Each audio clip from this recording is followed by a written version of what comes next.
Love this podcast? Support it and sponsor today. Simply head to ozcastnetwork.com for details.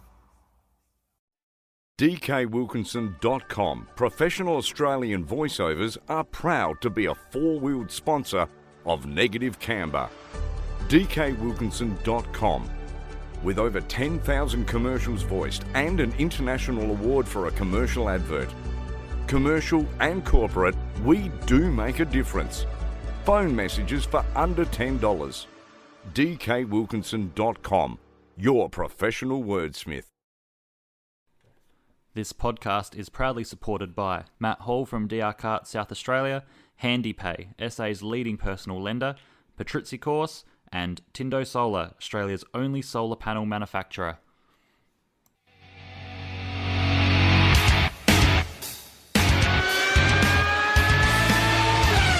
It's time for Negative Camber.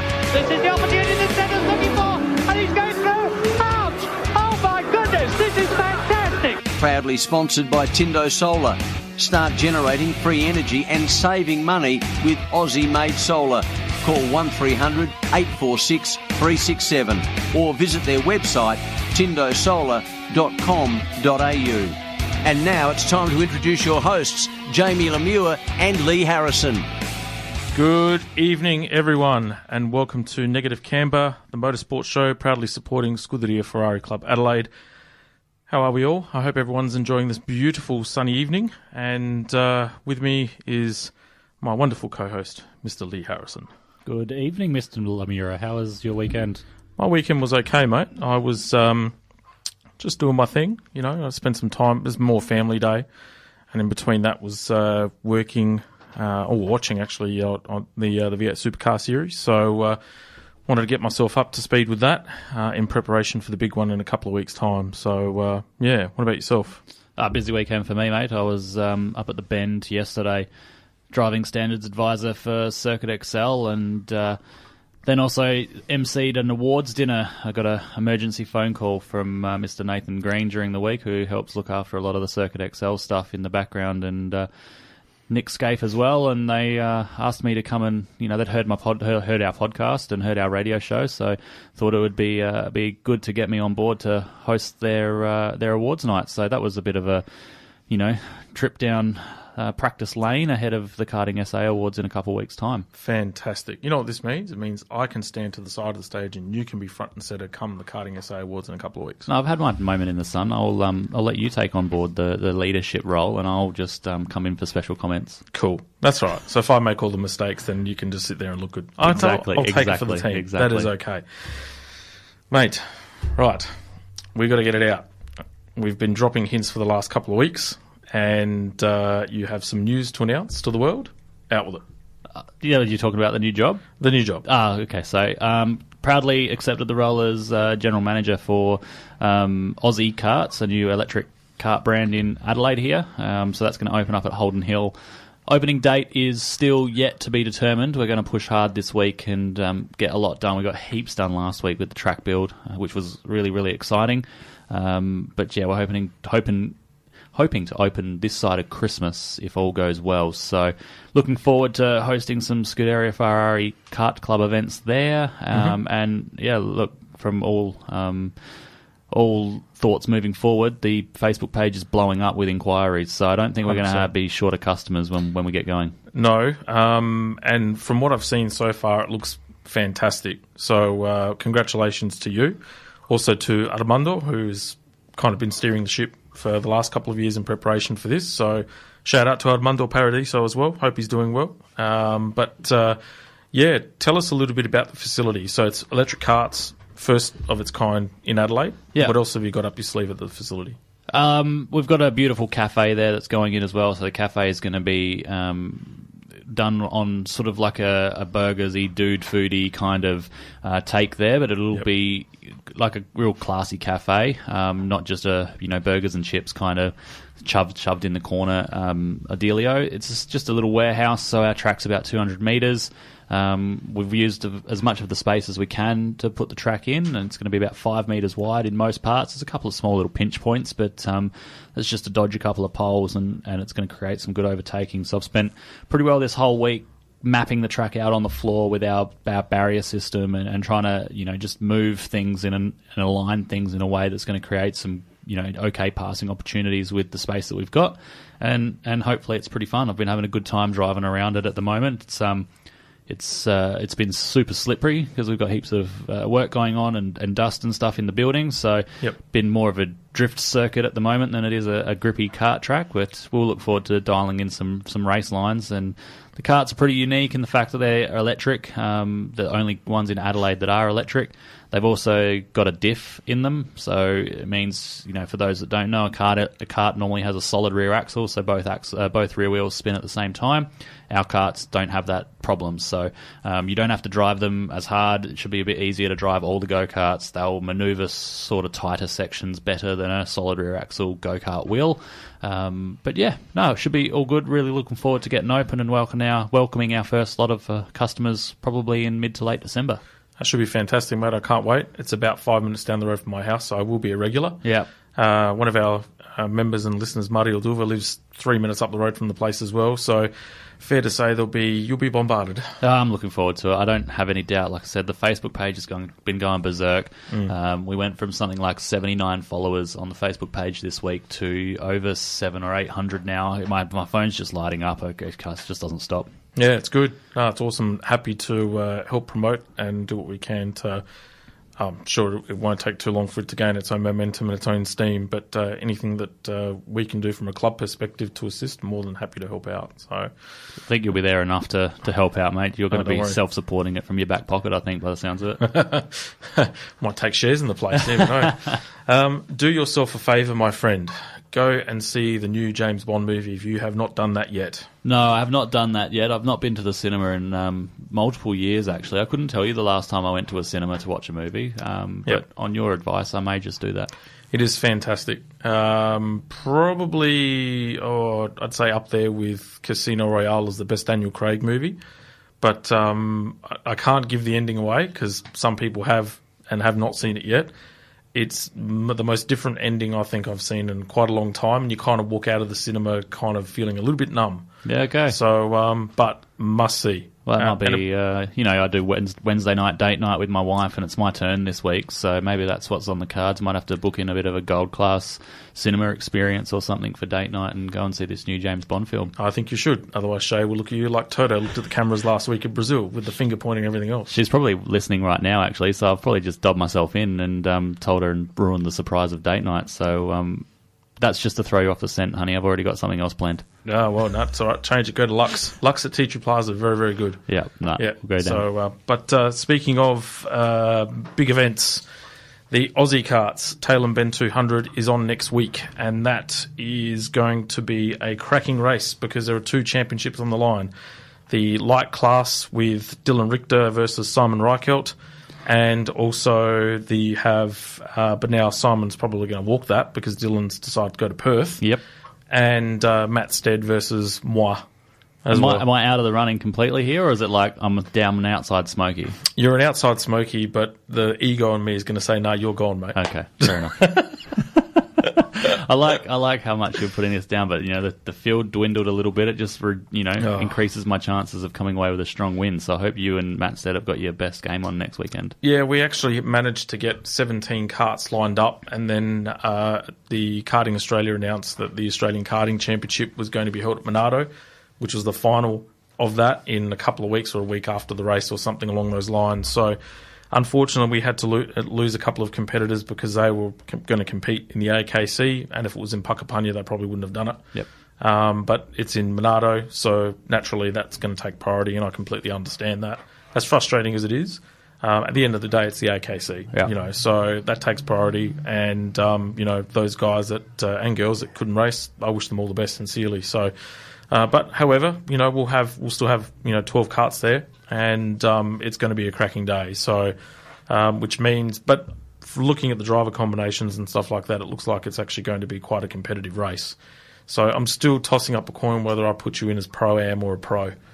My mum's not a pro, so I have She to drives be like a pro-am. pro. It doesn't mean it does. She does not fit into the categories that you set aside for pro and pro-am. So we're definitely pro-am. You're definitely pro-am. So, but no, it's a pity that Dylan couldn't go out there and defend the crown. But it looks like Luke's going to have to fly the flag for him as well. But no, that should be good. Shootout qualifying, I believe, and then we'll be racing. We've pushed the start time to be a little bit earlier, so it's going to be about 10:30 race start sharp, and that'll see us finish at about 2:30, 3 o'clock. Yeah. So still going to be a long day. I'd love to be racing in weather like today, but we'll just have to wait and see what happens. I'm hoping for a bit of mixed conditions would be nice. Throw a bit of a spanner in the works. That always makes things interesting and might even give me a bit more of hope of coming back from the depth of third place in the championship. Look, I forecast that you'll probably get pole, and I also forecast that you'll probably gap the field by about 3 seconds in the first lap like you did in your previous event. So, I can't see why you would not disappoint me this time around. Only 3 seconds. Only 3. Well, because Simon and all them were racing behind you. If it was me, it would only been a second and a half. But no, I'm joking. I think I've just looked at the script for the weather for next weekend, and it's supposed to be 23, 24 up there in Tailem Bend. So it's going to be a beautiful day. So any listeners, if you're looking at something to do for next Sunday, can't find something to do with the family, bring them up to Tailem Bend, the hire kart track there at the Bend Motorsport Park. From 10 o'clock in the morning we'll be there, and you'll get to meet myself, Jamie, and a few of the other guys and girls from the Scuderia Ferrari Club. Yep. And you'll get to see what we're all about, and maybe even might pique your interest in having a go for the next season. Like we've said, we've got categories and drivers from all walks of life and all abilities, and it's all about having some fun. And there are a few of us that take it a little bit more seriously than others, but those that have fun are still there and having a great time.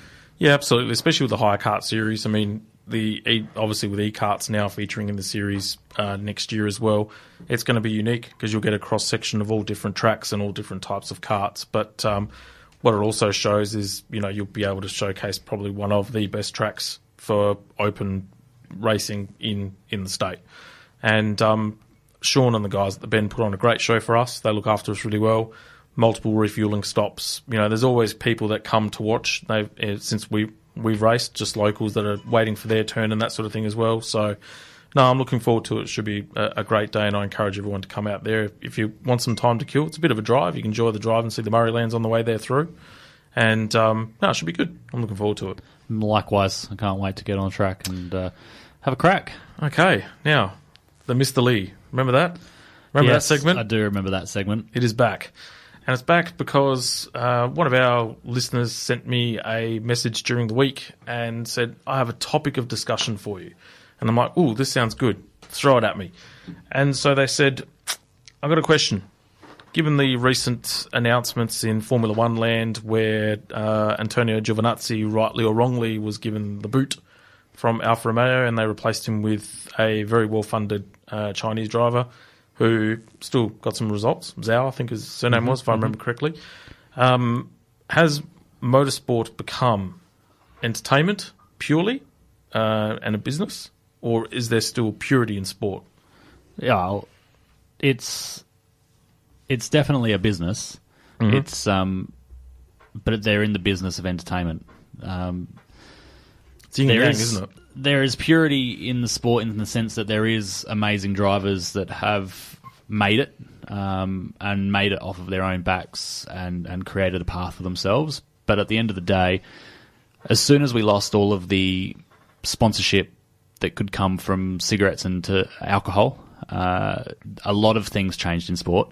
A lot of the money that was there from companies that had loads of money was suddenly gone. So teams had to look at finding other ways to create the money. And unfortunately, when you're a mid to rear end of the field team, you're not really generating the TV time or return on investment that some of these sponsors need for their money. So it's not cheap to run a Formula One team. And when you, like I said, down the back, and you're not getting that sponsorship or that TV time to appease your sponsors. You don't have the good drivers in, so you're not selling all of the merchandise.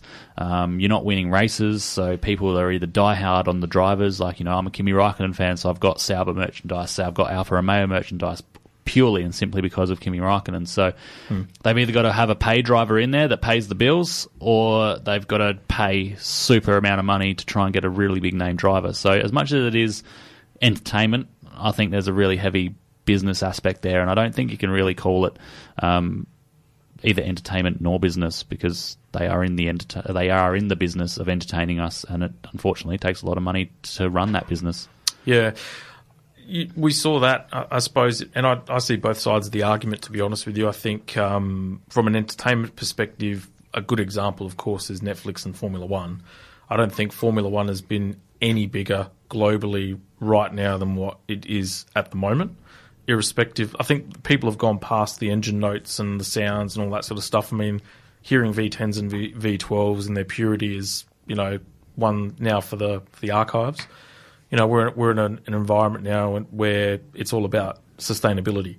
So they've gone past that engine note fiasco, and Netflix and Drive to Survive has brought Formula One to a level that's probably unprecedented. Yeah. So from an entertainment perspective, I get that, and it's largely been drama-driven. The flip side to that, though, and the perfect case in point would be the tobacco sponsorship from 95 in the Australian Touring Car Championship, which saw, I wouldn't say the demise, but Gibson Motorsport and Glen Seton Racing at the time was Peter Jackson. They lost their sponsorship, and it pretty much, not so much on the Glen Seton front, but definitely on the Gibson Motorsport side, almost meant the demise of the team. Yep. So that's what prompted Mark Scaife to go from Gibson to HRT, but then Glen Seton goes in a single car outfit and wins the Touring Car Championship, which was the last time that a single driver outfit actually won the title. So, and over time you've seen obviously the interests of Ford and Holden weigh heavily on that. They've now departed, and now the sport's at a point where they're relying heavily on sponsorship and other revenue streams to get them through, but the flip side to that is that you've seen the commercial interest drop away. You've seen spectator numbers outside of the Bathurst 1000 fall away, and really it's been Foxtel that's propped it. Again, as well though, promoters have to provide a product as well. So in terms of spectator numbers, we saw the spectator numbers start to dwindle as the Clipsal went into its last few years. But then you take a look at what the organisers or the promoters or the organising body took away from the Clipsal. The concerts became less. The concerts became less big-name headliners and went from, having a 4-day concert. Thursday night was generally on, the way I remember it, Thursday night generally was your Triple J crowd. You'd have your indie rock bands would come on a Thursday night. Friday was a bit more of like a commercial radio night, and then Saturday was your country, and country folk were sort of people were looked after, and then Sunday night was your headline, your massive headline. Even on the Thursday night they had good headline bands, but just were in that niche crowd. So then they took that away. It was only a 3-day concert, and then the other 2 days of the concert were okay gigs, and then one really big standout, and then it became a one-night concert, and it was just basically the Red Hot Chili Peppers. Yep. So when you look at what was being taken away from events and how hard it is to get away to some of these country events because we don't have as many city racetracks, that also affects city like spectator numbers. Like the Bend, it's great. We could put on anything we wanted at the Bend, and you've still got to find a way to drive that hour and a few minutes up there, an hour and a few minutes back. And people that want to go and watch racing cars, they want to be able to get there conveniently, sit and have a few beers and have a good feed, and then find a way home conveniently. And unfortunately, there's just a lot of tracks where a taxi ride is going to cost you $250 or there's no public transport. So I think there's a lot of issues there where spectator numbers are falling, and then they've got to sell the broadcast in other ways. So it becomes a business in that sense too. Yeah. It's a topic that you can certainly talk about for a good hour. We could dedicate the whole show to it, to be honest with you, and dissect it. However, we need to go to a break, and then we will come back and we will talk karting initially, and then we'll have a special guest at 7:30 for Superkart fans out there. Superkart, not cars. Jordie Ford.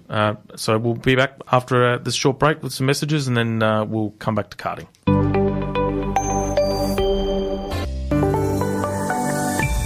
Radio Italia 1. You're listening to Negative Camber, proudly sponsored by Tindo Solar, the only Australian-made solar panel. Tindo's panels are made right here in Adelaide and are built for our unique Aussie weather. Call them today on 1300 846 367. Welcome back to Negative Camber, the official motorsport show of Scuderia Ferrari Club Adelaide. 7:25 here in the studio of Radio Italia Uno, 87.6 FM. We're now going to be talking about karting. So, sprint karts in this case. And it's with a sombre note that I wanted to open up the segment by mentioning about the sad passing of Emilio Colantuono. So Emilio was a Monado committee member and treasurer for quite an extensive amount of time and was also a regular competitor in the KA3 senior class. He sadly succumbed to health complications at the beginning of the week, and it's with great remorse that we mention this statement as well. So Emilio moved into the tag restricted medium class at the beginning of the season and actually ended up winning the club championship this year at his first attempt off track. He was a lovely guy, a painter for Fairmont Homes, great fisherman, loved to eat a wood oven pizza, as most of us do, God bless it. And but he was also quite a dap hand on the barbecue as well. On track, he raced the distinctive Arrow go-kart with the all-white helmet, affectionately earning the nickname The Stig. So he was meticulous in his kart preparation, always ensuring the kart looked immaculate, but that he also had everything on hand to succeed on the day as well. Sounds like my sort of guy. Condolences go out to his family, the Monado Go-Kart Club, its committee in particular, to Dave Rinaldi, Tim Murphy and Daniel Bowden, who I believe were very close to him as well. So on behalf of not only Negative Camber, but also the Scuderia Ferrari Club Adelaide, we extend our condolences to all those members as well. On a more positive note, we had the final round of the Festival State Cup at Mount Gambier.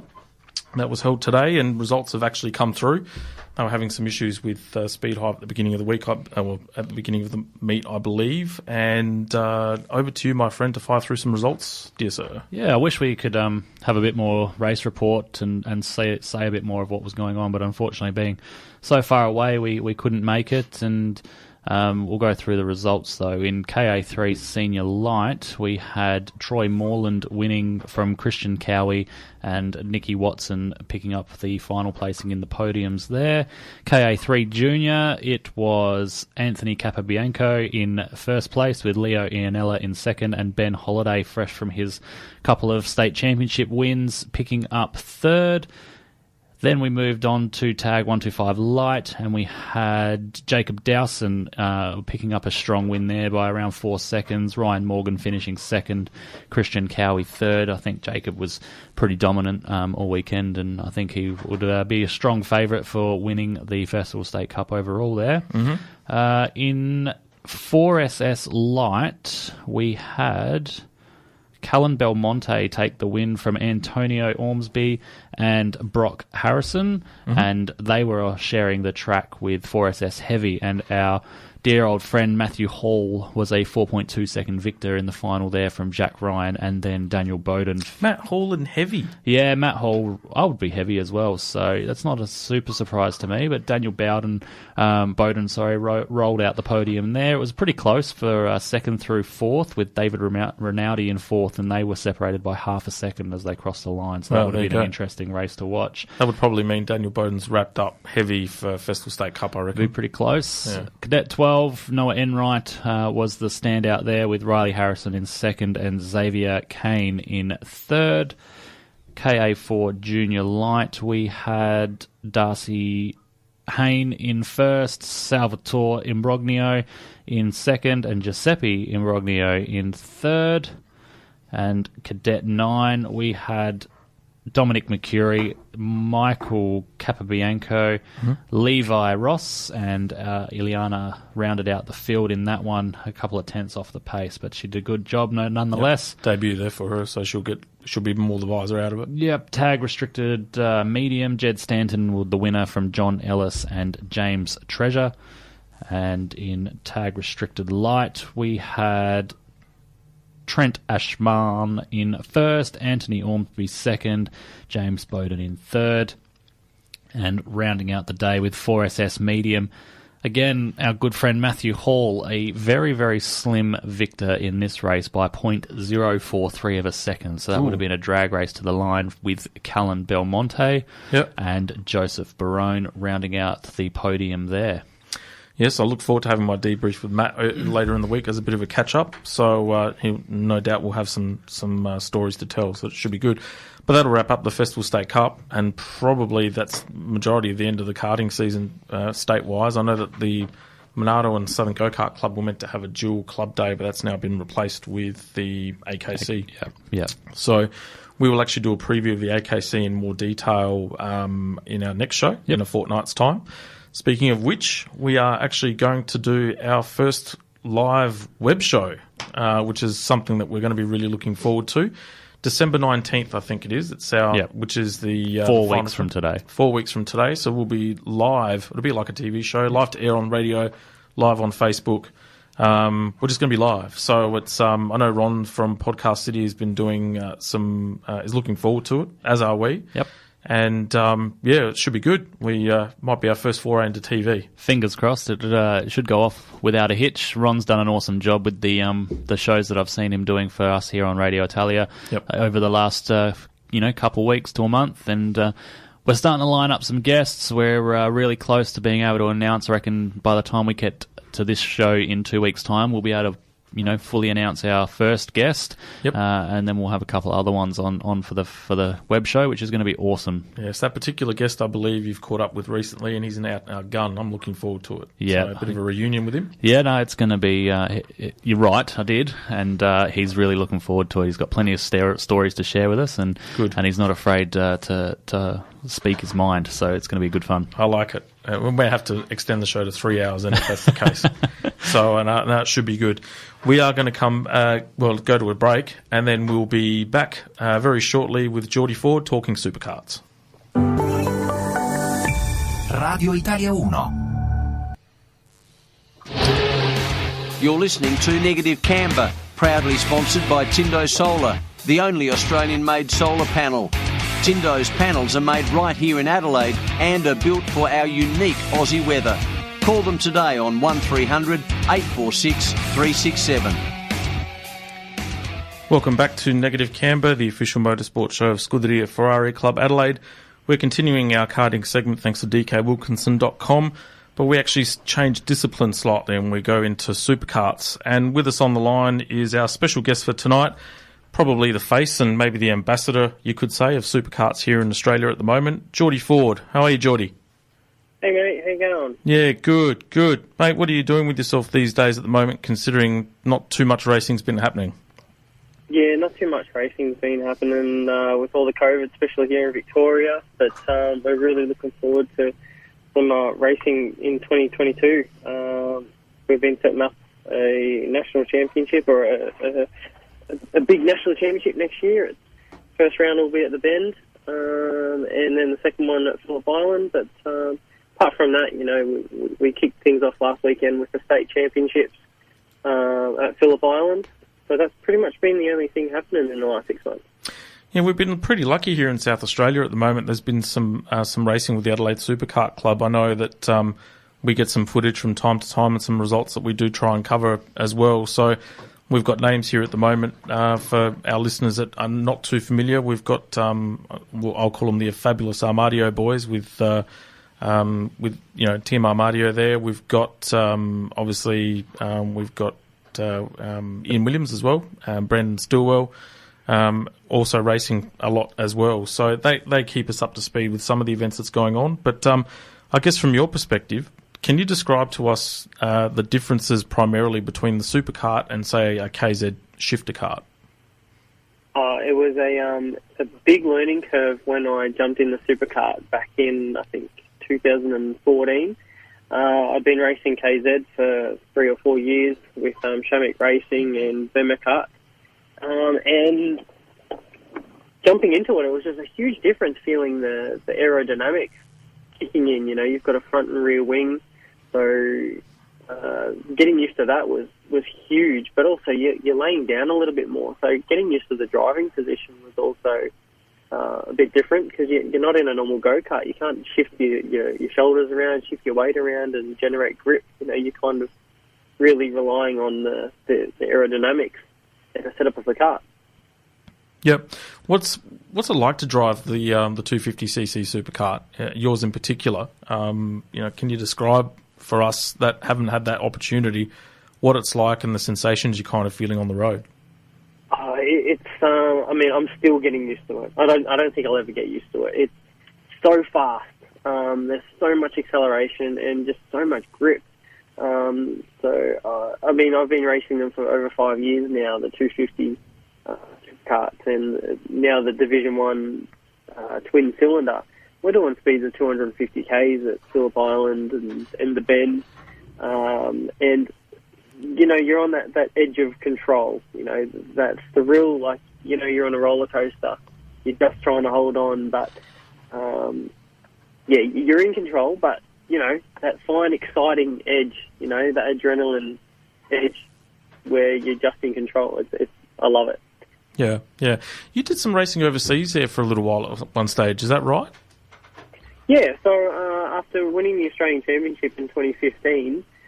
We thought, let's have a look at what we can achieve overseas and learn a little bit racing against the Europeans. So we ventured over to the British GP at Donington in 2016, and we really surprised ourselves. We actually won the British GP, so it's probably the biggest single superkart race in the world.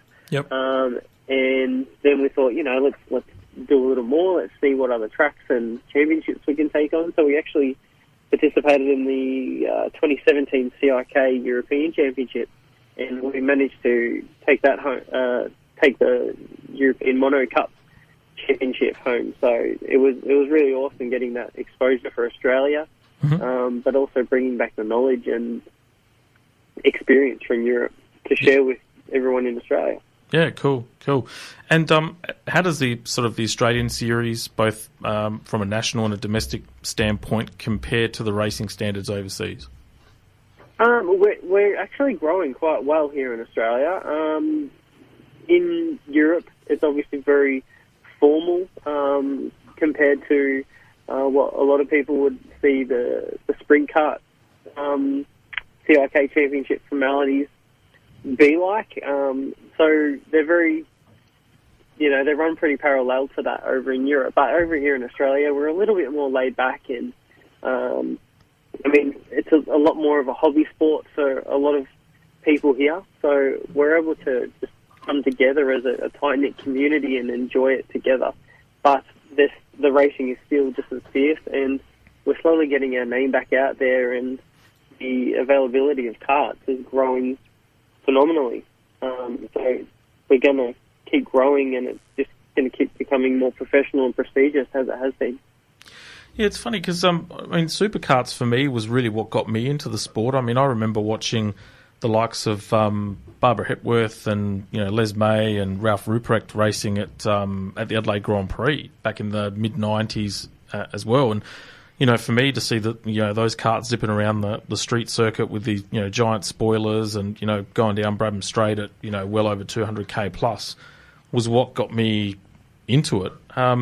But it kind of feels like over that period of time since the Grand Prix had kind of gone over to Melbourne here in Adelaide, that, sprint karting in particular has kind of become in the forefront as the sport of choice. But I guess that the sport's been laced with guys like Nick Percat, etc., that have gone from superkarts into V8 supercars. But why has that superkarts in particular take more of a backward step a back seat in comparison to sprint karting here in Australia as the karting discipline of choice? Firstly, I think the exposure, it dropped back after the Grand Prix. Didn't have us on board anymore, that 25, 30 years ago. So, if it's not in people's face, they don't know about it. As well as that, the accessibility to go sprint kart racing is probably, in the past decade, been a lot easier to, buy an easy kart, hop straight on the circuit, get your license, get racing.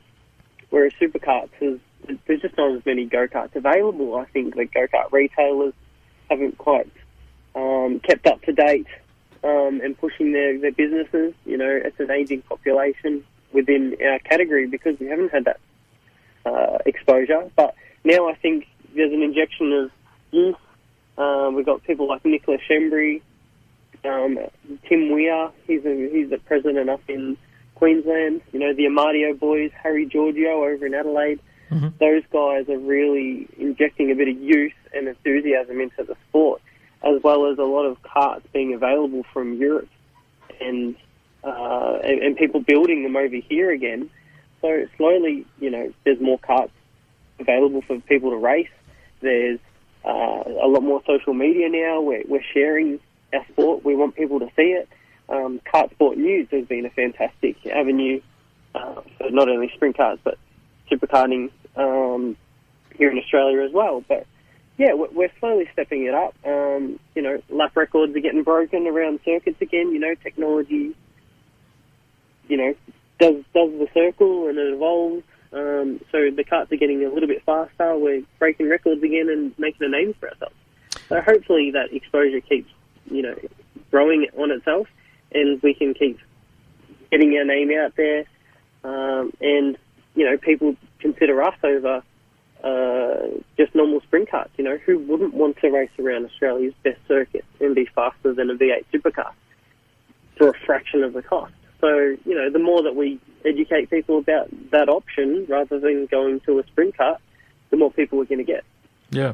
What I noticed that you've become more of like the face of the sport from a promotional standpoint. Is that something that you've taken on board as, you know, as a want or a desire to do it, or have you been entrusted by, you know, Australian Superkarts to say, right, you know, you're the man on this, you're quite handy with social media, run with it? I wouldn't say I have much. I wouldn't say I'm too handy with social media, but I've really tried to. I felt like it was missing. You know, there was a missing link. No one really knew about our sport. It wasn't shared enough or publicised. So I thought, you know, I've been able to experience so much and race overseas and race all around Australia and just have an absolute ball. And I've just developed this huge passion for the sport. And that stemmed from Scott Williams from Williams Racing, his passion for the sport. And I just want to see people enjoy it the way I have, and it creates the opportunities that I've had to be able to race everywhere, race overseas. So, well, how can I share that?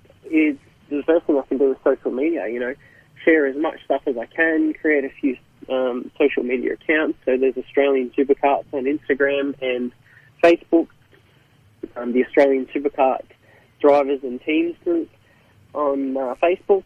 So just getting our name out there.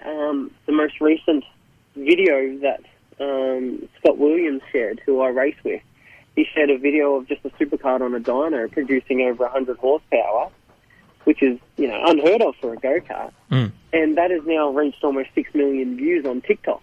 And we're just mind blown. So we just know the power of social media, and showing people our sport will get people engaged. And yeah, that was really missing. So yeah, the more I can share it, the more I can get people involved. Yeah, cool.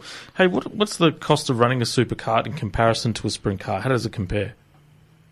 I would say that it's pretty similar, depending on, you know, it's always subjective to how much racing you do and what level you want to race at. Look, depending on what you want to achieve. So let's go 250 twin superkart. You're obviously going to have a huge outlay because it's an expensive go-kart. So let's say we start at $20,000 for an outlay, a little bit more than a KZ kart, brand new, but it's going to have an extra cylinder on it. So maintenance is going to be a little bit more. So costs are going to be on par, but it really does depend how much racing you do. So let's say I'm doing 2 to 3 races in a season. We might only spend, you know, $5,000 for the year on maintaining the cart, and you know, we can slip in a few extra little races in there, and we don't have to buy brand new tyres every weekend, say like sprint karts. Whereas I'm sure there's a lot of people in the Australian Kart Championship racing KZ who would be spending in excess of $3,000 to $5,000 a weekend. Mm-hmm. So yeah, definitely. It's comparative in some ways, but different in others. Yep. The way I look at it is I get to race around Phillip Island, the Bend, Sydney Motorsport Park, Queensland Raceway, all those race circuits that, the V8 Supercars do, and they're spending millions of dollars a year, $2 to $3 million you hear budget flying around, whereas we might only spend, $5,000 to $10,000 in a year. So it's a fraction of the cost, and it's more comparable to big race cars rather than sprint cars. Yeah, absolutely. I love watching the video clips. So, hey, mate, we're going to head off to a short break. Do you mind staying on the line, and we'll come back and we'll do some recapping of some V8 Supercars? Yeah, sure. Sounds great. Thanks awesome, for the mate. We'll speak to you soon. DKWilkinson.com. Professional Australian voiceovers are proud to be a four-wheeled sponsor of Negative Camber. DKWilkinson.com. With over 10,000 commercials voiced and an international award for a commercial advert. Commercial and corporate, we do make a difference. Phone messages for under $10. DKWilkinson.com. Your professional wordsmith. Radio Italia 1. You're listening to Negative Camber, proudly sponsored by Tindo Solar, the only Australian-made solar panel. Tindo's panels are made right here in Adelaide and are built for our unique Aussie weather. Call them today on 1300 846 367. Welcome back to Negative Camber, the official motorsport of Scuderia Ferrari Club Adelaide. It is now 10 to 8. And on the line, we've got Jordie Ford with us. You there, Jordie? Yeah, guys, thanks so much. It's great to catch up and talk motorsport. Yeah, absolutely. Now, we're going to have you on board for our V8 Supercar segment. So we're going to sort of cover races 26 to 29. There was 30 that were meant to occur today, but that was rained out, unfortunately. So you've been following much of the V8s this season? A little bit. Obviously, without Scotty McLaughlin, it's, you kind of thought that Shane Van Gisbergen would run away with the title this year, but it's really cool to see a little bit more competition around Sydney these past few weekends.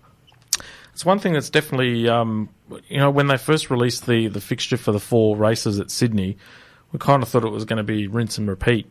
And to some degree it kind of was, but I think we've been fortunate enough that the weather played a massive role in all of it, as well as the differing tyre combinations and strategies as well. But, in the end, Shane Van Gisbergen was announced as the winner of the championship today. And then when you look back overall over the course of the season, probably a fair winner, wouldn't you say, Billy? Yeah, I think he's done a good job and been pretty hard to beat all this season. But like you mentioned, it's been good to see the change in form for a lot of teams out there through Sydney. Erebus have really stood up, and it was really awesome to see Will Brown get his first win, his first podium, and his first pole position.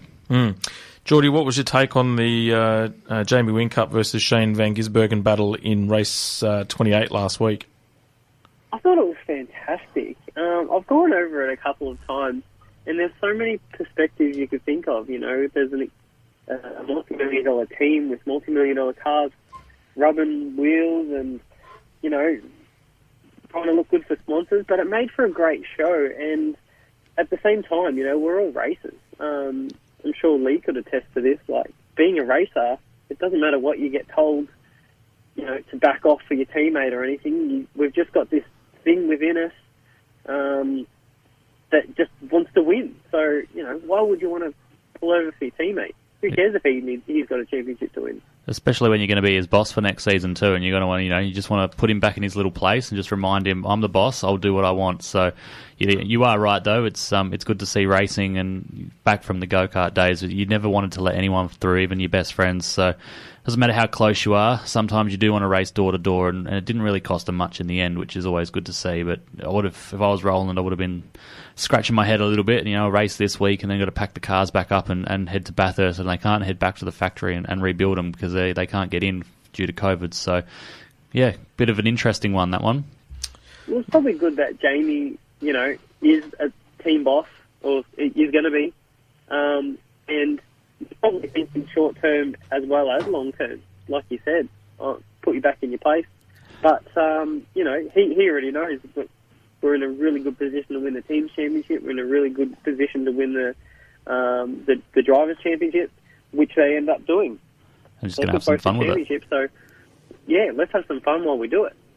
I think it was just more of a statement from J-Dub, basically saying, well, you know what, Giz, you've enforced your way through a few people over time, just giving you a little bit of a subtle reminder that, you know, anything you can do, I can do just as good, if not better. So, you know, I applaud J-Dub for that. I probably would have been in the same boat. They were catching Will Brown, so it wasn't like it was, and he was right. If they worked together, they would have got there in the end, but they spent too much time mucking around with each other, and that 2 or 3 laps was all the difference that Will Brown needed to shore it up. So, having said that, Will Brown certainly tactically and racecraft wise showed a dab hand as well, slowing him up in the right corners and straightening the car up when he needed to protect his tyre wear as well. So, what we'll do is we'll quickly go through the races of the results of race 26, 27, and 28. So, race 26 was winner was Di Pasquale, so Anton Di Pasquale first, Shane Van Gisbergen second, Will Brown third, Jamie Whincup fourth, Brodie Kostecki 5th, Scott Pye 6th, Will Davison 7th, Zane Goddard 8th, Tim Slade 9th, Andre Heimgartner in 10th, and then Todd Hazelwood came out in 12th, our very own Todd. Race 27, we had Anton Di Pasquale first, Jamie Whincup second, Shane Van Gisbergen third, Chaz Mostert 4th, Will Davison 5th, Mark Winterbottom 6th, Nick Percat 7th, Will Brown 8th, Brodie Kostecki 9th, and Bryce Fullwood in 10th. Then race 28 saw Will Brown win his first ever V8 Supercar event. Did you know, Leigh, that he was the 82nd driver in the history of the championship to actually win in his first year? Great stat. Was good. You like that one, did you? I did love that stat. Saw that one today. There's more did you knows coming after. Whincup was second, Shane Van Gisbergen third, Nick Percat fourth, Todd Hazelwood fifth. Cracking race from Todd. Delivered finally on what was bubbling away at the surface that whole 4-week period. So I'm glad that he got a top 5. Scott Pye 6th, Cameron Waters 7th, Chaz Mostert 8th, Anton Di Pasquale 9th, and Jack LeBrock in 10th. And then last night they had the first of the 250 kilometre endurance races that was held overnight. And if you saw the racing last night, it was superb. Yes, different kind of race. Yeah. Did you watch it last night, Jordie? I didn't get to watch it live, but checking out all the highlights, the racing being so close, it's like you said, it's really spiced things up having that fourth weekend at Sydney, and just everyone is now driving on the edge of their limits. They've all had plenty of time to get to grips with the track, to just make the most of every pass, every inch of the circuit. And I loved watching Mostert and Di Pasquale really push the limits. There was a tussle there, I think, towards the end of the race. Mm-hmm. Yep. It was also really good to see the different tyre combinations and compounds and strategies work as well. And throw some weather in there as well. The weather always manages to spice things up. So that was good to see a bit of weather play as well. It goes to show that the longer races allow a bit of strategy and it throws the racing. It actually makes the racing better, in my opinion. I mean, if it was up to me, they'd be having 250 kilometre races in every round. But with that's multiple just compounds. And 100%. It's just not feasible, though, from a finance point of view as well. Better than the sprint races. Oh, absolutely. 100%. So the results for that was Shane Van Gisbergen first, Jamie Whincup second, Cameron Waters third, Anton Di Pasquale fourth, Chaz Mostert fifth, Scott Pye 6th, Will Brown 7th, Brodie Kostecki 8th, Will Davison 9th, and Nick Percat in 10th. Poor Todd got the raw end of the stick last night. On both counts, he got served by Nick on the exit at the back end of the circuit, which I thought was a bit rough, and then got the double whammy with a double stack and then a poor pit stop as well that sent him back to last, and he fought his way up to 14th. So, yeah, Sharon was online last night. She was pretty vocal. Yeah, she would have been chewing her nails and stomping up and down in the garage for sure. I'm sure Jordie's seen Sharon in all their finest form as well. The best kart mums I've seen around, so I'm sure it's kept going, all the way to the top. I don't think anything will ever stop her. No, she would have walked around with her... She's the number one fan. Oh, yeah, she would have walked around with her fingers crossed the whole night as well, no doubt. So, mate, Jordie, we're off to a news break now. It's been a pleasure actually having you on the show, even though sometimes half an hour is not long enough. But, mate, we'll be in touch. We'll look forward to catching up with you next season when we get a full season under our belt and we've got a lot to talk about. Looking forward to it, guys. Thanks so much for having me, and, good luck. You guys are running... bloody awesome show. So, look forward to catching up with you guys soon. No worries, mate. Thank you, and we'll speak to you soon. We're off to a 8 o'clock news break, and we'll be back shortly after previewing the Bathurst 1000. Radio Italia 1.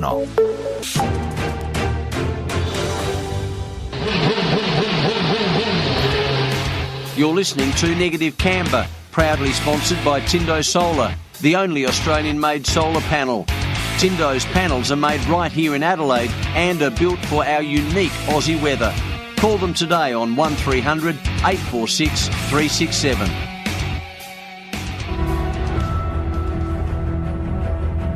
You know what? You never forget it. You never forget it because there's nothing like it. This is Mount Panorama. This is Bathurst. As soon as you head out on this mountain, it is total commitment for every single millimetre. Like last cars are gridded up now. If you can't make the judgment call 120 metres into 1,000 kilometres to just be a little bit sensible, don't start the race. The Super Cheap Auto Bathurst 1000 erupts. And the charge to turn one. Okay, it's a great corner, second gear. The engine's right in its sweet spot. But remember, whilst you've got to carry mid-corner speed and use that exit curb, you want to get to 100% throttle early, so don't get too greedy. Don't get caught up in the moment. The moment is 6 hours later. Side by side up Mountain Straight. If I can offer you one free bit of advice, every single time you exit the pit lane, you grab your belts and you tighten them. And every other lap you think of it, you tighten them again. And after a pit stop, whether they've changed the brake pads or not, tattoo it under your eyelids. Pump the brake pedal, because if they put the pads in and you forget, fuel on the road, you're a goner. Yeah, Griffin's Bend, right? It's one of the toughest on the circuit. If you don't get this one right, psychologically, you're gone for the rest of the lap. It's about 260 on the way in, remember, and you've got to knock off 130 k's an hour. But you've got to do that on the bumps on the way in. But let me give you a tip. When you're challenging for Griffin's Bend, either make the commitment or get the hell out of it. We're approaching the cutting. If I can't tell you anything simpler than this, there is one racing line up there. Make sure you're on the tram tracks. There is no room to put your front right tyre even a foot outside of where it needs to be. The track is jammed. Idiot, I'm sorry.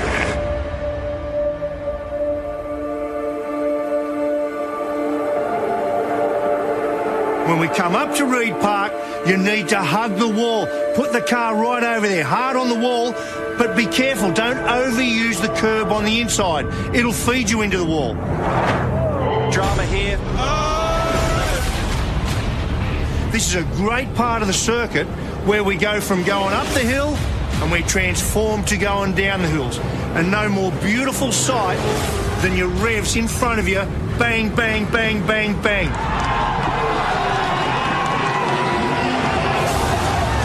So we're out of Reed Park and now we're going to head down to that damn grate, right? It's a horrible, dirty drain up against the wall on the right-hand side of the circuit. Now, the problem here is you've got to commit really, really early. And you don't know, because nowhere in Australia does your front tyre and your car get more downward load than at the grate. You don't know way back then if your power steering is going to suffer it or it's going to give up and feed you into the fence.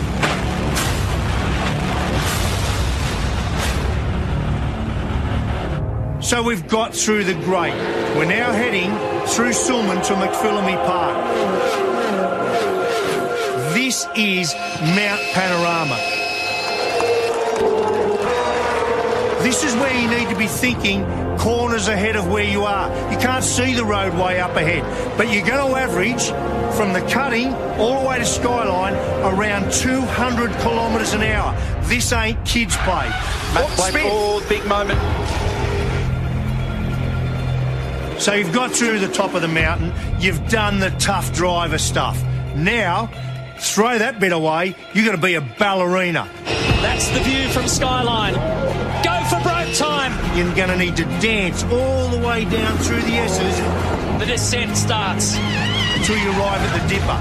And when you get to the dipper, yeah, sure, it looks really cool with two wheels hanging up in the air. You can't get the throttle on, can you, with two wheels in the air? Get the thing back on the deck. And the moment your rear tyre hits the ground is the same moment your right foot hits the firewall. Now weave through the concrete walls, but don't get too clever and trying to get an inch away from them. There's nothing to be gained by doing that.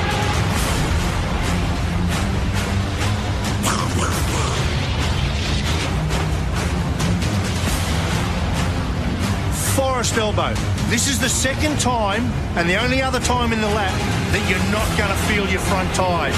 You're going to come over the little crest there, downhill, and 1.5 tons she won't want to pull up. Oh, look at this! So this is where you need to be really measured, slow it up, because your big drama here is going to be understeer. The car does not want to turn there. They're tagging! For goodness sake, be aware of what's going on around you. If there's one gap you can leave open for your competitors, it's right there. Think about this. You need to either position yourself out right, commit yourself to Conrod Straight and your top speed, or you're going to need to defend, because that is one of the great spots for attack. And if you're going to defend, there is nothing surer you are going to compromise your straight line speed. So if you're going to defend, you defend. You block him, you pull him up, so you get your foot to the gas first. This is wild. This is as fast as it gets. 300 kilometres an hour. Now, I don't care what cars you've driven in your career or where you've driven them. There is nowhere else that you're going to go where 1.5 tons of race car at 300 kilometres an hour actually feels like 1.5 tons of race car at 300 kilometres an hour. And you're approaching what is the fastest corner in Australian motorsport, the Chase. You want a tough bit of roadway? That's it. You want to talk about commitment? This is it. You come down here and you'll see there's a metre of tarmac that's been laid down on the left-hand side of that for you to use every single millimetre of it. If for one lap you do not go out there and use that, that is an almighty crash. You're going to compromise your lap time and compromise your result. So you need to use that every lap. And why do you need to do that? You need to get the car around there.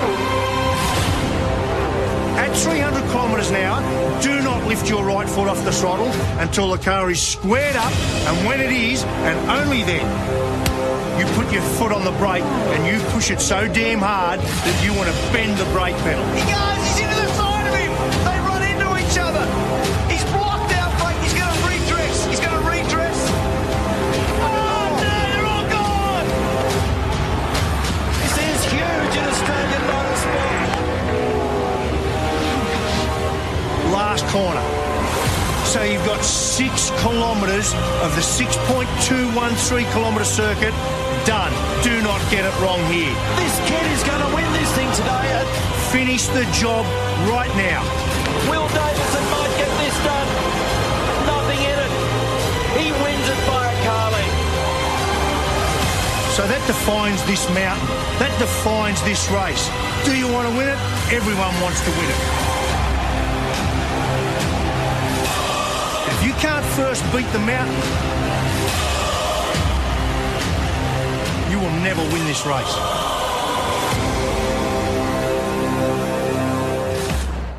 And that was Mark Larkham previewing the Repco Bathurst 1000. And that makes my hairs on my arms, and there's a lot of them, stand up on end. So that's probably the best way to sort of preview the race in a fortnight's time. So it's a pretty good description of the circuit, and like Mark Larkham said, if you can't first tame that mountain, you're never going to win that race, and it'll get the better of you. I've got plenty of experience driving around there in just in the sim world, and you lose your concentration for one moment of a second, and you're in the fence, especially over some of those faster parts like McPhillamy and down into the dipper. If you just blink in the wrong spot, you're a goner. So look, it's going to be an interesting race. Talk of maybe some weather if you look at your long range forecasts, and as we were discussing off air, they've they've moved the start time of the race back a bit, and if they do have some inclement weather and the race goes a little bit longer than normal, they may be facing some time dramas and sunlight dramas. So, look, there's lots of interesting things still to come out of it. Lots of cars hitting form in Sydney Motorsport Park, so it could be a bit of a shaken-up race, really. I'm really looking forward to it. Get the Bathurst parties happening and have a good day. My advice would be to throw the form book of Sydney Motorsport Park completely out of the window. Irrelevant. Because that race and that track is just completely different. There's too many variables. And I think the preparation is probably the least that it's been. I mean, world testing, like, they got 4 weeks of testing in a 250k race under their belt. But, to get 1 week to prepare the cars for Bathurst and then drive over, which is not too far away from Sydney Motorsport Park, admittedly, and then get into Bathurst mode it's going to test the teams.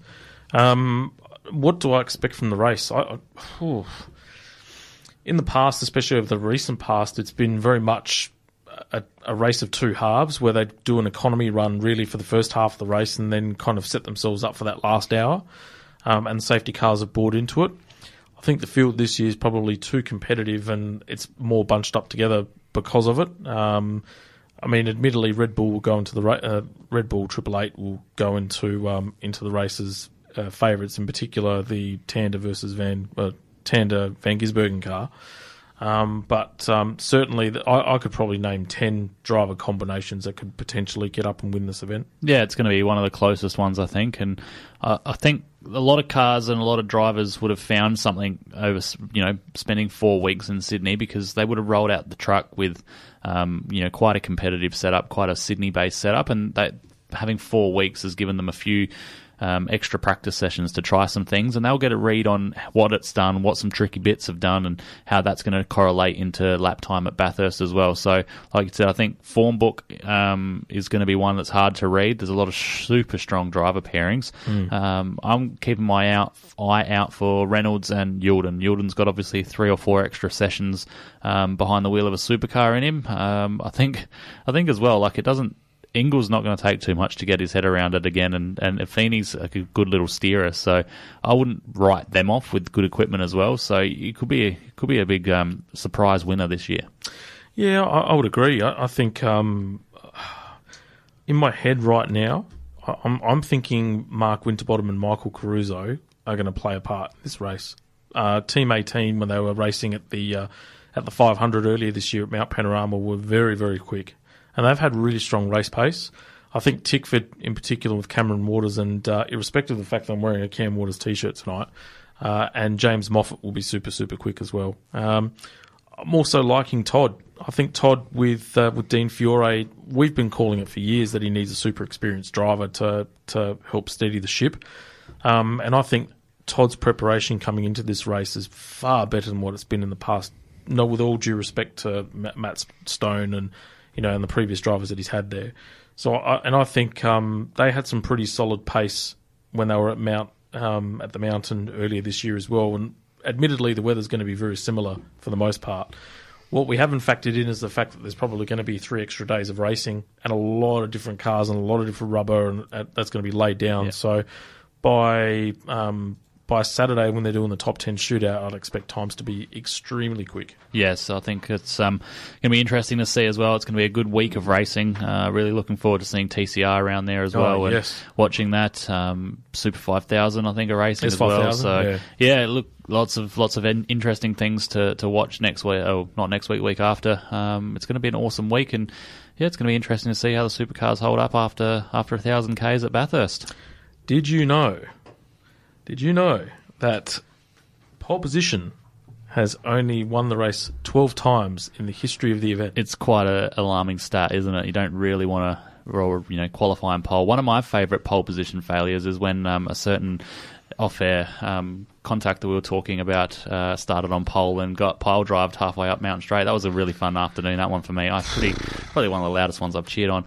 But also, I wanted to follow on with a Did You Know from your earlier segment with Will Brown. Did you know that the last person to win in their rookie year was Chaz Mostert, and the person before that was Scott McLaughlin, and we see how good they've gone on to bigger and better things with their careers. So let's hope that holds on for Will Brown as well, and that this is just the beginning for him.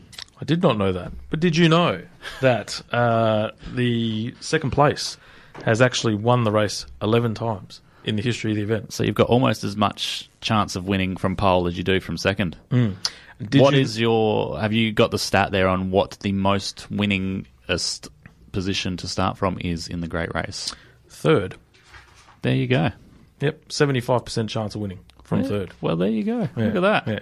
Did you know we have to go off to a break? And so we will be back to talk very quickly. Your tip for the race? My tip for the race, Jeepers.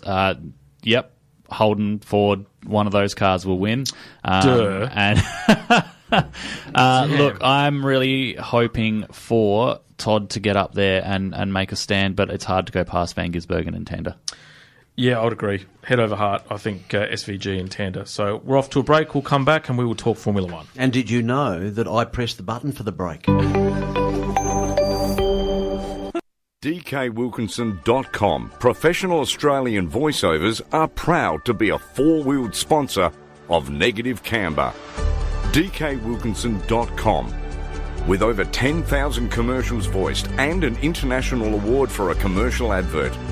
Commercial and corporate, we do make a difference. Phone messages for under $10. DKWilkinson.com. Your professional wordsmith. Better for life. As your parents get older, at some stage it's likely they'll need your help. At Southern Cross Care, we'd love to help you help them. Our wide range of quality home care services are designed to take care of mum and dad, their health, home and even garden. We're compassionate, capable, police-checked and proudly South Australian. If you want the best home care for your parents, call 1-800-852-772 or visit southerncrosscare.com.au. Better for life. Have you heard of podcasts? Podcasts are like having a personal radio station that people can listen to on demand about topics they are interested in. And now, thanks to Podcast City, you can record your own podcast and have your own on-demand radio show. You can use our professional recording equipment at the studios of Radio Italia Uno, or Podcast City can come to your location with our mobile studio. Podcast City can just record your audio or work with you to plan, record, edit, and distribute your podcast to your audience. If you would like to find out more and receive a free podcast startup checklist or book a time to record your podcast, call Radio Italia Uno on 821-23177 or go to podcastcity.com.au. Podcast City. Podcasting the easy way.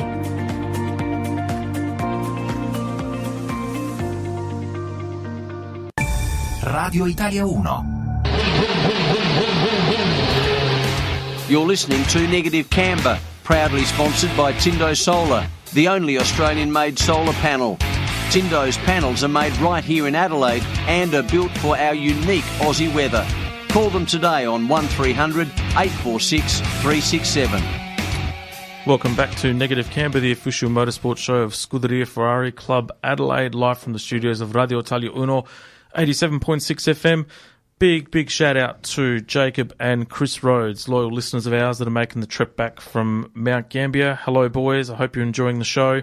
Chris has sent us a message in regards to Aussie Karts. So, perfect. Mr. Leigh wants to know, Chris wants to know, in regards to the e-kart diff, can you explain how that works? Is it 2 different motors per drive shaft or limited slip?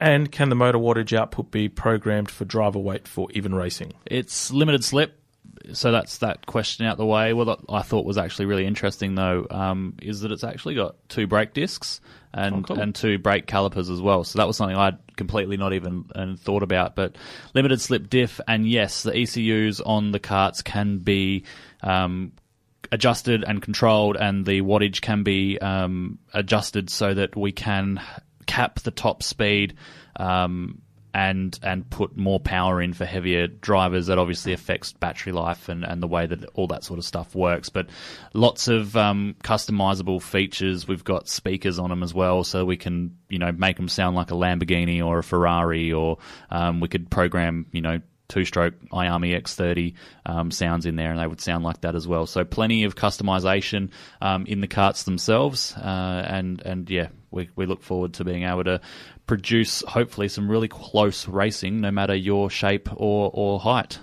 What speeds are you expecting to hit?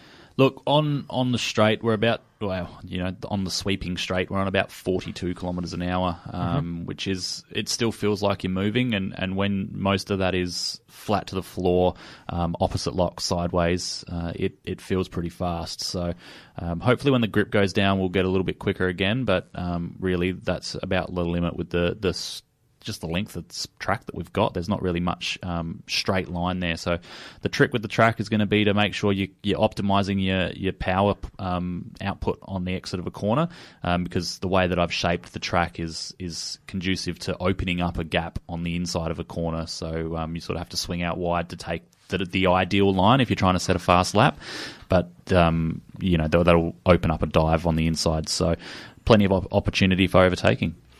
Speaking of long straights, we now go to Formula One, and we will review the Mexican Grand Prix, which took place on the 7th of November at the Autodromo Hermanos Rodriguez. And it was a non-event, really. It was. It was. If you're a Red Bull supporter, it was fair. It was New Year's Eve. The first 795 metres were pretty good. Yeah, the Day of the Dead, and the race was dead after probably the first corner. So the winner was Max Verstappen, followed by Lewis Hamilton. Sergio Perez was third, Pierre Gasly fourth, Charles Leclerc was fifth, my boy Carlos Sainz sixth, my other boy Seb Vettel seventh, Kimi Raikkonen, your mate, was eighth, Fernando Alonso ninth, and Lando Norris in 10th. My takeaway was Mercedes were just completely outclassed in race pace. Miraculously, they somehow ended up getting the front row of the grid, but that was probably more Red Bull buggering it up. Yeah. More than Mercedes without an outpace. Oh, they were fast in all the practice sessions as well, like it was pretty well looking like Mercedes, and we had the conversation on air that, Mercedes are looking pretty fast, and I said, I was quite adamant that it was going to be a Red Bull track and that the Red Bull was going to look after its tyres better, so that sort of rang true. The only way that it was going to be a race is if they beat Max to turn one, and unfortunately, kind of like your Bathurst stats earlier, starting first or second at that track with such a long straight is not the ideal line. No, and I've got to be critical of Valtteri Bottas in terms of how he defended that first corner. How he didn't defend the first corner. Exactly, how he didn't defend the first corner. I mean, he basically did a Carby Lave, or whatever his name is, the TikTok guy, just basically opened his hands out and said, "Come on it." Yeah. And there's some video footage that I've seen online from the grandstand where Max was, he already was ahead of both cars by the time he'd gone into the first corner. Yeah, absolutely. And well, I mean, there wasn't much more that Bottas could have done. He did sort of drive 2/3 track, but the track is so wide there that there was always going to be a hole, and you wouldn't guarantee that Max was going around the outside. It was a ballsy move, but again, it goes to show that Max is willing to risk everything for this title. He is out and out either going to win it or bin it this season, and I can guarantee you that we've not seen the last of the binnings, I don't think. No, we'll touch on that and after the break when we review the Brazilian Grand Prix. But Sergio Perez, first podium on home soil, first Mexican driver to actually get podium at his home race as well, which was outstanding achievement. He drove really well. How mad was his dad going afterwards? It was cool. His dad was like number one fan dad, running around in his however many thousands of dollars suit, MVP.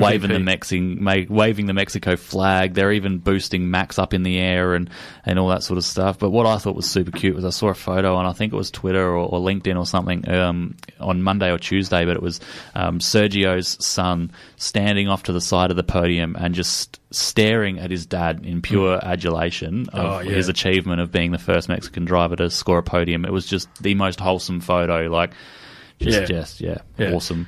It's a much smaller scale, but that I agree 100%. It was a cracking photo, but it did remind me of Adam and his kids earlier this year when we dominated in the wet that time at Southern Go-Kart Club, where they got to see Dad race over the line in first place. So that stuff is, you just frame that, put it in your study, and just look at it on days when you're long retired, I think. 100%. Like, I tried to find the photo so we could have put it up while the show was happening, but trying to find a photo like that was a solid dig. Yeah. Do your kids, Shay's kids, look at you like that when you walk in after a stint at the studio? Mine don't. Actually, last week they did, or no, 2 weeks ago they did, because I gave them the little homework that they had to listen, I gave them their secret word. They left the card from the game out on the kitchen counter where my phone and wallet and keys go when I get home, and they'd put on the front of the card on a little post-it note the secret word is, and then left the card there. Oh, that's cool. So they definitely listened. So they're very proud, and they've had a few moments as well when I made a sort of a stirring comeback at Bolivar and got on the podium behind Pittam and Pricey a few years ago, that I got to come home with a trophy, and even after coming home from our Ferrari Kart Club hire kart events, they get to keep my trophies, so they're pretty proud, and it's really cute. Yeah, for me, the show at night time, I sort of trip over the sheep that my kids count by the time I get back home. Yeah. But do you like that one, Mark? No, in terms of the trophies and stuff like that, yeah, when I get home, the kids are generally really excited. So I'm the same. I'll put the trophies in the kids' rooms and stuff like that. Yeah. So, yeah, but my biggest sympathy card for the Mexican Grand Prix was Antonio Giovinazzi. He got royally shafted by Alfa Romeo with that tactical blunder. The guy was in 6th place. They call him in early, completely blow the race, and he misses out scoring a point for the 3rd straight race. Travesty. Yeah, well, I mean, you could tell he was on the way out after that. Yeah, just, when you're in those positions, sometimes you do make mistakes when you're not used to having to satisfy that strategy. They're normally not in a place where they're going to score points like that, and unfortunately, when it's so close like that, and you aren't really a quick car, and you're there by, I wouldn't say mistake, but you're there because you capitalised on some opportunities. If you pit early and other cars have just been sitting behind you saving pace, you've really got to make sure you are faster than them when you come out. And unfortunately, Gio just didn't put the lap times together, and it didn't work out for him. Yeah, 100%. So we left Mexico with the theory that Red Bull were going to have a massive stranglehold in this title, and I more or less said to everyone in the household, I reckon I've said about half a dozen times this year, that's it, job's done, Red Bull have done it, pack it up.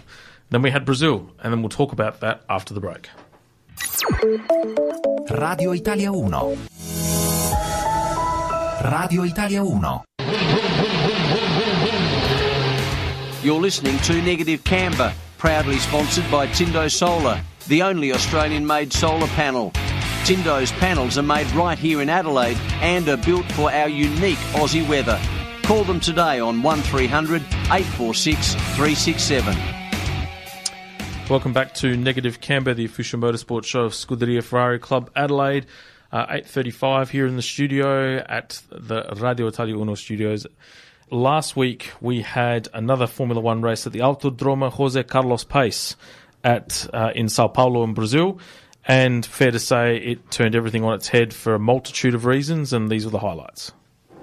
And we're ready, and we are set for the Sao Paulo Grand Prix. It's round 19, it's lights out and away we go. Bottas gets away well ahead of Verstappen, but Verstappen is coming back at him, and Lando Norris touches, and he's got a puncture on his rear left tyre as he clashed with a Ferrari. Verstappen takes the lead, he squeezed out Valtteri Bottas going through turn 2. Perez is in 3rd, then comes the Ferrari of Carlos Sainz and Charles Leclerc as we head down the Retta Aposta now, and he's getting a decent slipstream. Is Charles Leclerc, but he's been forced over to the left-hand side as Verstappen leads from Bottas, from Perez, Leclerc, and then Sainz, and the two Ferraris going wide, and Bottas as well. Bottas wide. It's a Red Bull 1-2 there. So down into the tricky braking zone. It's downhill into turn 4, and Valtteri Bottas defending hard, but somehow they all made it through there. Sadly for Lando Norris, he's got the entire lap to go with a puncture. Hamilton is up to 7th. We saw him through Ferradura, passing there Pierre Gasly. Yeah, I could do nothing. No more lap there. I got squeezed.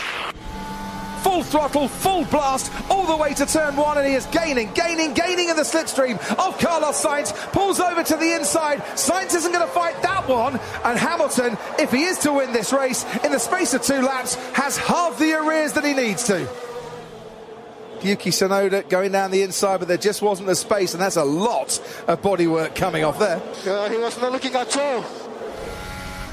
So invert the cars in turn 1. That was Valtteri slowing down and obeying those team orders. Yes, and he had to slow down a lot, didn't he? So he's side by side there, little touch, gets a bit trigger happy with the throttle, and that's where the wing's gone. And he's just trying to break the slipstream now, moving around a lot, probably a bit too much if the truth be known. And there's Hamilton, but trying to go down the outside. Is he going to sweep through? Can he keep it on the road? He can, he's done it. Hamilton, who's been making a habit of going down the inside into turn 1, this time dances around the outside, and he has done it. He's cleared Sergio Perez, who's got now DRS to try and fight his way back. They're going to go wheel to wheel into Cito de Largo, and Sergio Perez repasses Lewis Hamilton and reclaims that second place. Inside, outside, outside, inside. Which way is Lewis Hamilton going to go? To the left, to the right? It's going to be to the right. It's going to be round the outsides. And for the second lap, running the crowd cheer as Lewis Hamilton passes Sergio Perez. This time around, he looks a bit further ahead through the Curva del Sol to try and stay ahead. More debris coming off the Aston Martin of Lance Stroll. Bottas is coming into the pits. Cheap stop for him, isn't it? Very cheap stop. How is this going to work out for him? Well, it's going to get him ahead of Sergio Perez. That is for sure. Here comes Hamilton on Max Verstappen. Down towards turn 1. Verstappen moved and cut out any possibility of an overtake down the inside. Yeah, but Hamilton will get another helping of the DRS down this back straight. There it goes. And crucially, Martini is closer than he was on the previous lap. And here goes Lewis Hamilton. He was last at the start of the sprint. He's trying to take the lead from Verstappen, but he is forced wide by Verstappen, and Verstappen himself has to go off the track. Did Verstappen drive Hamilton off the track? He didn't run into him, but Mercedes will think that. Michael, that is all about let them race. That's all about let them race. No investigation necessary. They're satisfied in the stewards' room that Verstappen did nothing wrong. So, Lewis, apparently no investigation necessary for running you off track. Of course, man. Of course. It's not working out for Mercedes at the moment. Do you stop Hamilton? Well, let's see what happens here. Just wondering if it's not been working out, do Mercedes try anything different? But it is working out at this moment in time. Verstappen is weaving all over the road, and he's going to force Hamilton wide again, and Hamilton can't quite get past on the entry into turn 4. Thought for one moment about the old switcheroo there, force Verstappen a little bit deeper, cut through on the inside, didn't happen for him. The battle resumed as they go into turn 1, and Hamilton's gaining on Max Verstappen here. Couldn't pull the move off on Verstappen that he did on Lando Norris in the sprint yesterday. Norris didn't really fight that one, to be fair. But he forced Max to go late into the corner, and he's got a better exit. Hamilton with a much better exit down to turn 4. I said, is it third time lucky? Hamilton pulls ahead of Verstappen before they get to the corner. The crowd go absolutely wild. It is third time lucky for Lewis Hamilton. He was 20th and last on the grid for the sprint. Here on lap 59 of the Grand Prix, he has gone from last all the way to first. What a drive this has been from Lewis Hamilton this weekend.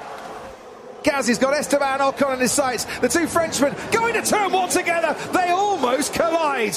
And that, by the briefest of margins, was a lucky escape, I think, for both of them going into turn 1. Gasly makes his way up into 8th place, but they've both got DRS here, and Ocon is going to fight this one back again. Esteban Ocon's never scored a point here before. He has to yield and concede to Pierre Gasly into turn 4. Gasly absolutely flying towards him. Here comes the Gasman, and Fernando Alonso manages to stay ahead. Now, where does he point that Alpine to try and defend into Cito de Largo? He's not got DRS, Fernando Alonso, to help his battle. Gasly has, giving him an extra speed advantage. Gasly's going to go all the way around the outside and does so. Lewis Hamilton now has the checker flag in sight for his 101st win. Hamilton, against the odds, has come home to win the Sao Paulo Grand Prix. What a victory for Lewis Hamilton. He's not ready to loosen his grip on that championship trophy. Not just yet. And with 3 races to go, is it very much game on, back at the top? And we look to see what Sergio Perez is doing. He's going for that fastest lap. He was 4th, he remains 4th, but he goes fastest with a 1:11.0. We move on then to Qatar in a week's time after a hugely eventful weekend here at Interlagos. There's something about this place, it just makes history, it makes stories, it makes memories. And Hamilton's memories that had started out looking rather grim on the first couple of days will be full of smile and joy. He wins the Sao Paulo Grand Prix, closes the gap at the top as we head off to the next round in 7 days' time. And that was a recap of the Brazilian Grand Prix. So what we'll do is we'll quickly cover the top 10. It was Lewis Hamilton first, Max Verstappen second, Valtteri Bottas third, Sergio Perez fourth, Charles Leclerc fifth, Carlos Sainz sixth, Pierre Gasly seventh, Esteban Ocon in eighth, Fernando Alonso in ninth, and Lando Norris in 10th position. We didn't even cover the sprint race and all the drama that kind of built up behind that. So there was obviously stories that built up to this race and what made it as epic as it was. So I'll let you do the technical stuff, Mr. Leigh. I'm not sure which technical stuff you want me to talk about. Are you talking about the Mercedes rear wing dropping and all that sort of stuff? Where do you want me to start? All right, so Mercedes go into the event and they've announced that they're going to, and it was a Wednesday that they announced that they were going to replace the internal combustion unit of Lewis Hamilton's Mercedes. So not the full motor, just the actual main combustion motor. Yep. All right. So all of a sudden that was a 5-place grid penalty, which would have been applicable in the race. Yes. So Lewis then qualifies on pole, dominates the pole for the sprint qualifying race, and then it was after qualifying where all drama hit. Yeah, he obviously gets disqualified from qualifying because they found a breach in his DRS engagement. They said that the minimum, when it's closed, the gap was fine, but when it was opened, it was exceeding the maximum allowable gap, and that was obviously, it can provide a performance enhancement. I saw some posts online and saying, would that extra millimetre or two actually make a difference? Well, yeah, of course. When you're carrying that much drag and downforce, every point of a millimetre is going to make some sort of a difference, especially with how slippery these cars like to be in a straight line. And then, of course, we've got Max Verstappen, who went over and decided to have a look at it and touch it because of the other device that we've been talking about with the Mercedes rear suspension dropping. So he was touching and caught feeling up Lewis's back end, and he got a €50,000 fine as well. So there was plenty of drama to come from qualifying. It inevitably meant that Lewis had to start rear of field for the sprint race. And I've got some thoughts on the sprint races, and I just don't think they're making as good of an impact as they should be. Lewis was the only one to really make any moves and move forward. Otherwise, it was a DRS train and not much action happening. Yeah, it's the race was set up with Lewis coming back from a dead motherless last to finish top 5, so that put him back into 10th. Otherwise, it would have been further down in the grid. But yes, Max wheel-to-wheel combat skills were again exposed, or lack thereof. He cannot continue to drive the way he drives when it's wheel-to-wheel combat, right? And the reason why he does that is because he's been able to get away with it. There's been no consequence for him right now. He hasn't lost a title because of it. He hasn't had a win stripped from him because of it. We've seen Michael Schumacher make wheel-to-wheel contact with, say, Jacques Villeneuve back in 1997 and lost second place in the World Championship because of it. Yeah, but we've also seen Michael Schumacher make wheel-to-wheel contact with Damon Hill in 1994 and win the World Championship because of it. What it shows is that Max is, and I said this earlier, he is going to win or bin in every race to try and win this championship. He's not afraid. Lewis was in front when they turned in for that corner, and all Max did was roll off the throttle, pull alongside him. Max was never making the corner, and if Lewis didn't avoid a crash, like he has done on many occasions this season, they both end up in the kiddie litter like they did in Monza. But Max, I don't know how he's escaped a penalty for that. It's clear that he was never going to make the corner and drove Lewis off the track and then still held position when he had technically lost position because Lewis was in front of him when they turned into the corner. Well, then you could technically say he gained an advantage because he ended up going back out in front. So he lost the position, regained it, and then got ahead and pulled out a 2.5 lap. And then it took, Hamilton 3 or 4 more laps to then bridge that gap and then make that pass again. Yeah. Yeah, no, I think Max has been very, very fortunate that Lewis has, as you've said, avoided that contact on numerous occasions this year. All the times where Max has put Lewis in those positions, Max has been in front in the championship, so he's got the upper hand. If they both crash, they crash, and Max keeps the advantage in the championship. So the only way that Lewis can catch up is by beating him and still finishing. So Lewis is kind of stuck between a rock and a hard place there. Does he let Max crash into him, take them both out, then Max gets penalised and maybe this stuff stops, but it probably doesn't anyway because it's Max is going to Max? Yeah. Or do I avoid the incident, keep going because I'm behind in the championship and I need to catch him? So, Lewis is stuck there. Yeah, exactly. And that's the thing. Like, you're right. He's compromised now. Whereas, for me, the only way that Max is going to stop driving the way that he does is if he gets himself in a serious accident, which you thought Silverstone would have been a stark reminder. But clearly that's not enough for him, right? And it's going to take something quite dire, which may compromise this championship this year. If it's not this year, it will definitely be sooner rather than later. I have no shadow of a doubt.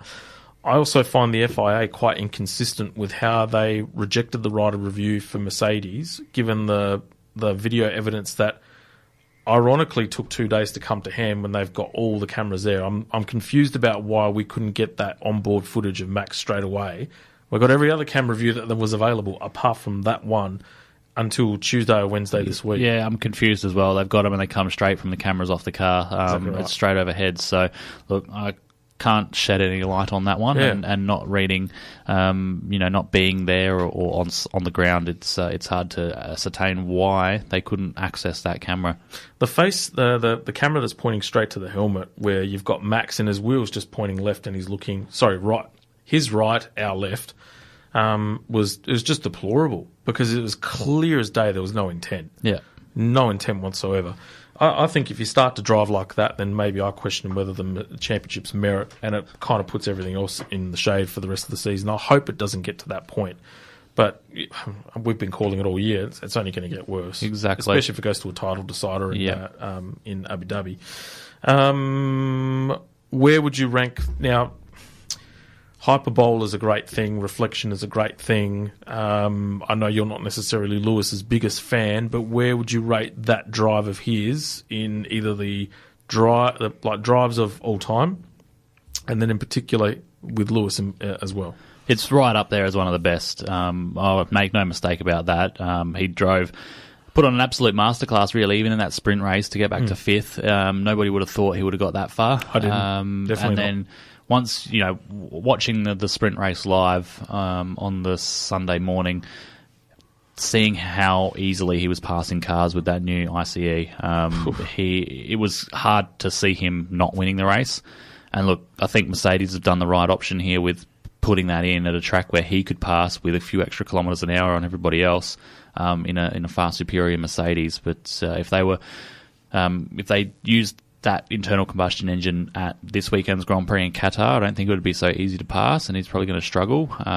But yeah, without taking that, they were going to struggle for horsepower on the run into the championship finale. So, look, he definitely had an advantage speed-wise, and whether that's down to that rear suspension drooping as well.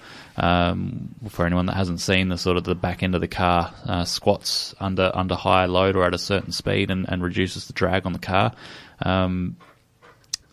Yeah, I don't know whether he would have been able to make those passes, but still, nonetheless, absolutely superb drive. And even as not Lewis's biggest fan, you got to commend him on how he fought back and took it all in his stride.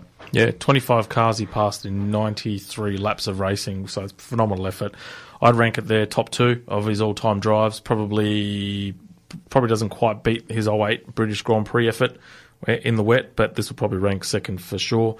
One of the all-time great drives, yeah, it'd be certainly in the discussion. There's so many Grand Prix to go through, but it'd be rank up there given the circumstances more than the actual on-track stuff too. So we'll take our last break. We'll come back and we'll just dissect the winners and losers and if there's any gear grinding to be had as well. Summer is coming. Don't let all of the sunlight go to waste. Looking for solar panels for your home or business? Adelaide's own Tindo solar panels are there for you. Made right here in Adelaide, Tindo solar panels are manufactured and designed for Australian conditions. superior quality and lifetime performance, Tindo's panels are built to last. Take advantage of the sun's free energy with Tindo solar panels, generating clean and renewable energy the Aussie way. Make the smart investment with Tindo solar panels. Call them on 1300 846 367 or visit their website tindosolar.com.au.